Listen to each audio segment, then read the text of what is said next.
Hello everyone. I welcome you all in today's lecture.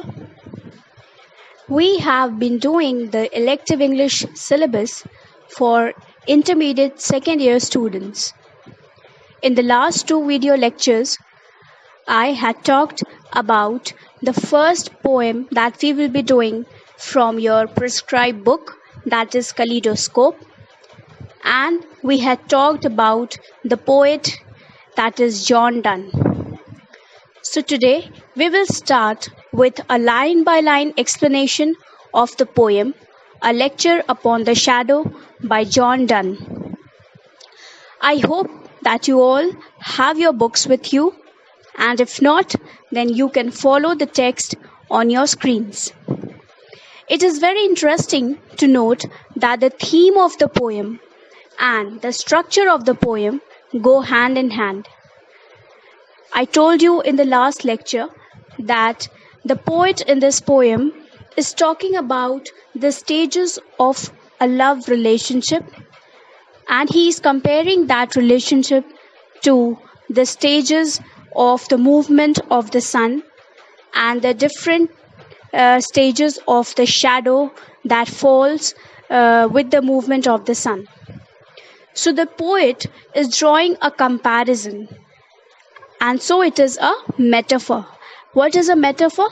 A metaphor is a comparison, drawing a comparison between two totally different things, dissimilar things. Okay?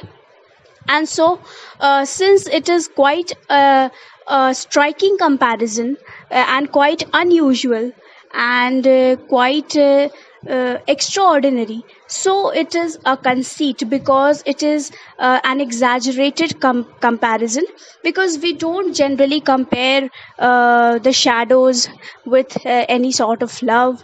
Okay, so this is all because of the ingenuity of the poet. So it is a conceit. So when he talks about the various stages of a love relationship, he is comparing the love between two people to the moving shadows from sunrise to sunset. So all this we had discussed in the last lecture. So let me first read the poem to you.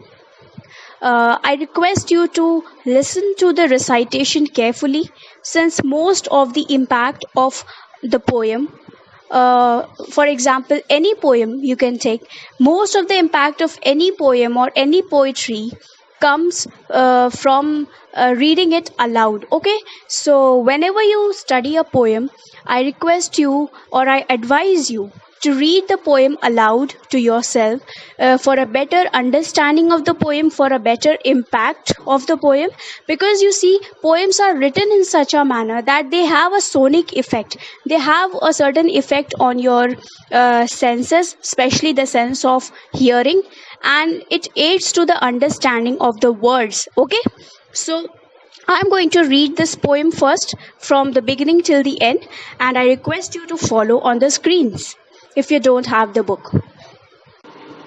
Okay. A Lecture Upon the Shadow by John Donne. Stand still, and I will read to thee a lecture, love, in love's philosophy. These 3 hours that we have spent walking here, 2 shadows went along with us, which we ourselves produced. But now the sun is just above our head, we do those shadows tread. And to brave clearness all things are reduced. So whilst our infant loves did grow, disguises did, and shadows flow from us, and our cares, but now 'tis not so. That love has not attained the highest degree, which is still diligent lest others see. Except our loves at this noon stay, we shall new shadows make the other way. As the first were made to blind others, these which come behind will work upon ourselves and blind our eyes. If our loves faint and westwardly decline, to me thou, falsely thine, and I to thee mine actions shall disguise. The morning shadows veer away but these grow longer all the day. But oh, love's day is short if love decay. Love is a growing or full constant light, and his first minute, afternoon, is light. So, I hope you listened to the poem, and I hope that you enjoyed listening to the poem and also got a silent feeling and understanding of its meaning. Now we will go by a line explanation to understand the poem in a better manner. The poem is actually a one-sided conversation in which only one person is speaking. Okay, so you can easily understand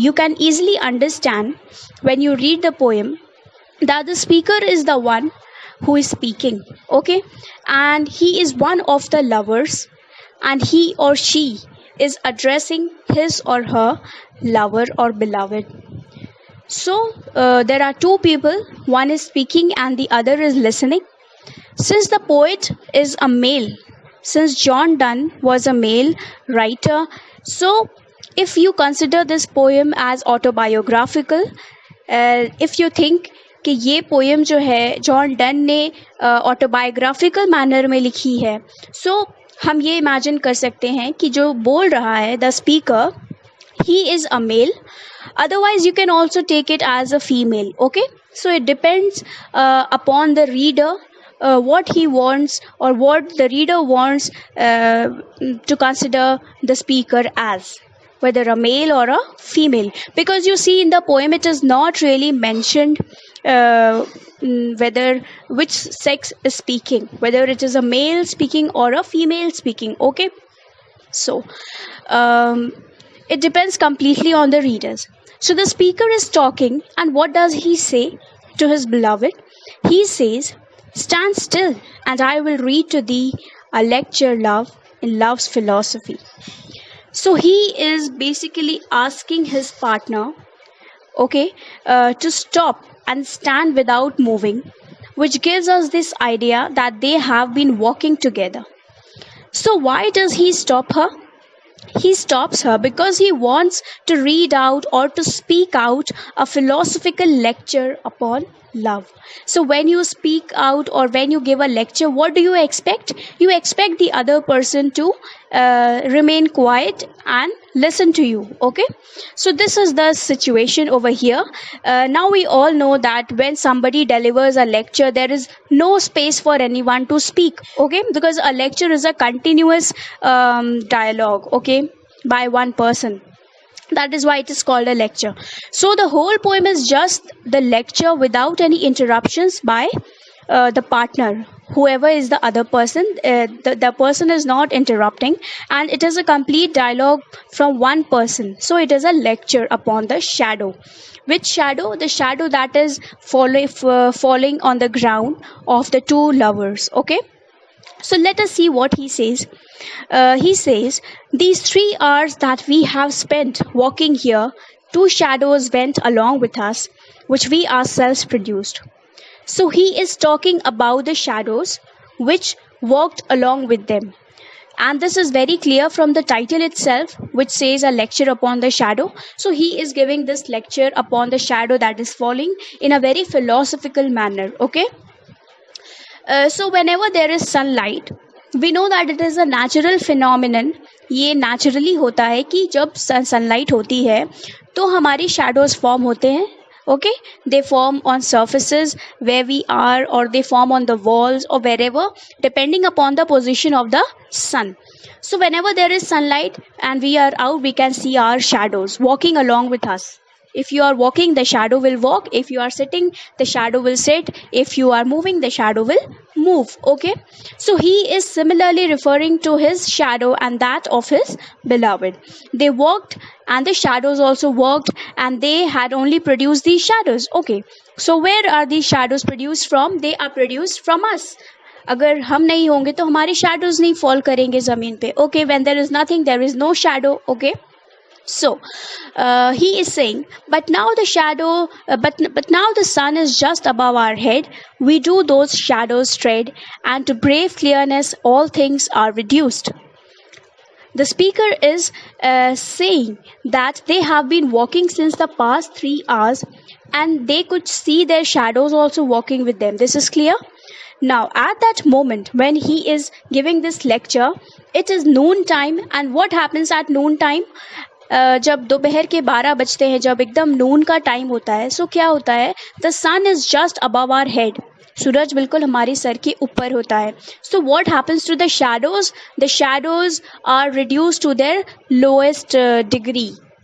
Okay, when the sun is the highest, the shadows are the shortest. Okay, and it seems as if we are standing on our shadows. If you are standing under the sun at 12 at noon, what happens? The shadow is just beneath your legs, beneath your feet. Okay, so what is he saying? He's referring to this moment when it is 12 noon, and during this time what is happening? They are treading their shadows. Treading means walking upon.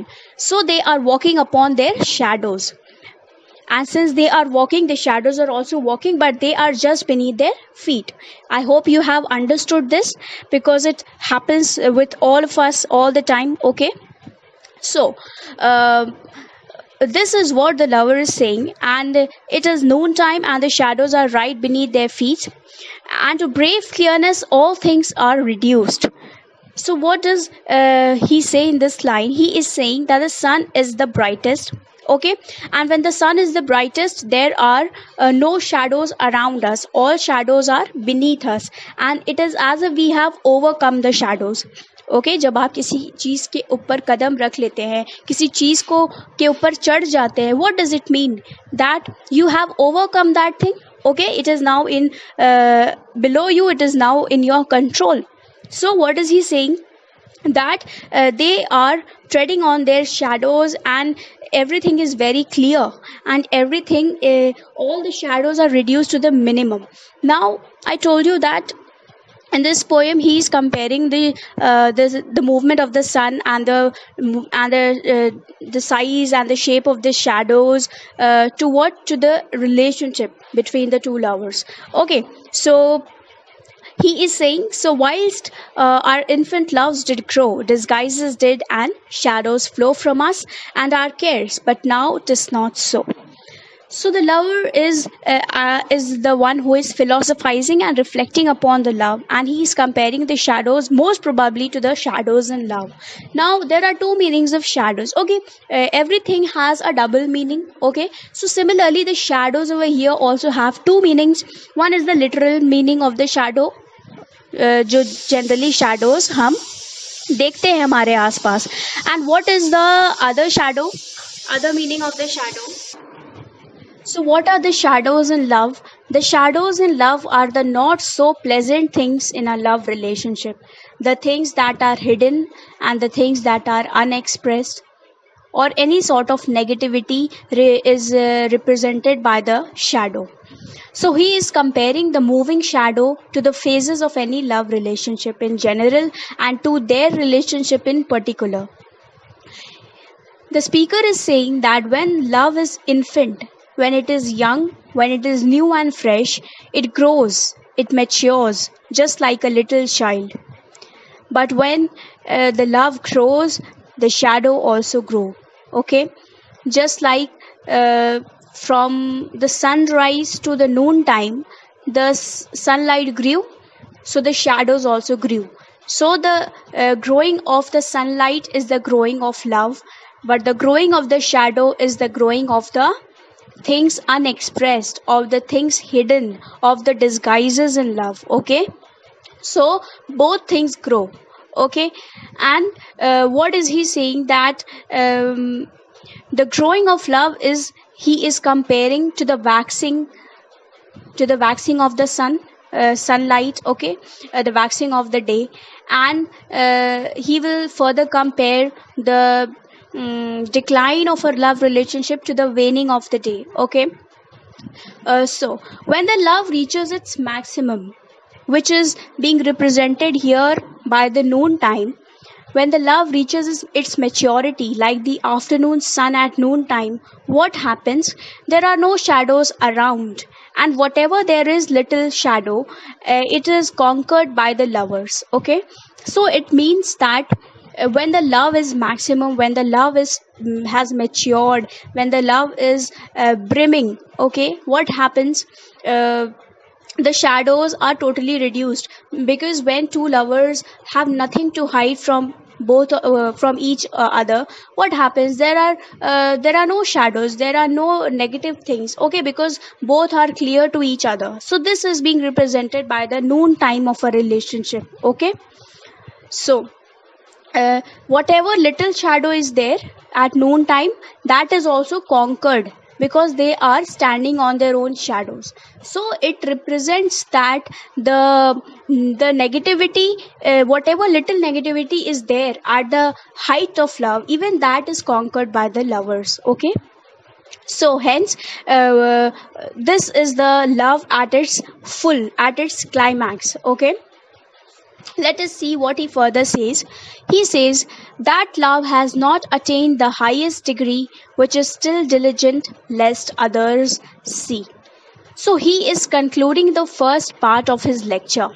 Okay, we see that there are two parts to this poem, the first and the second. So what is he saying in the last two lines of the first stanza? He is saying that love has not attained the highest degree, which is still diligent lest others see.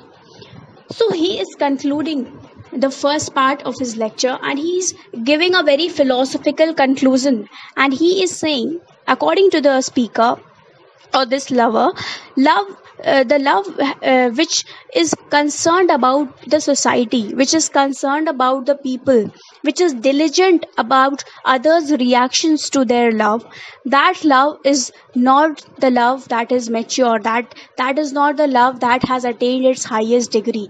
Because when you are really in love, or when you are really totally you are giving yourself, then you don't bother about what this person will say, what the other person will say, what the society will say, what will be the consequences. You do not fear anything, okay, when you are true to the other person.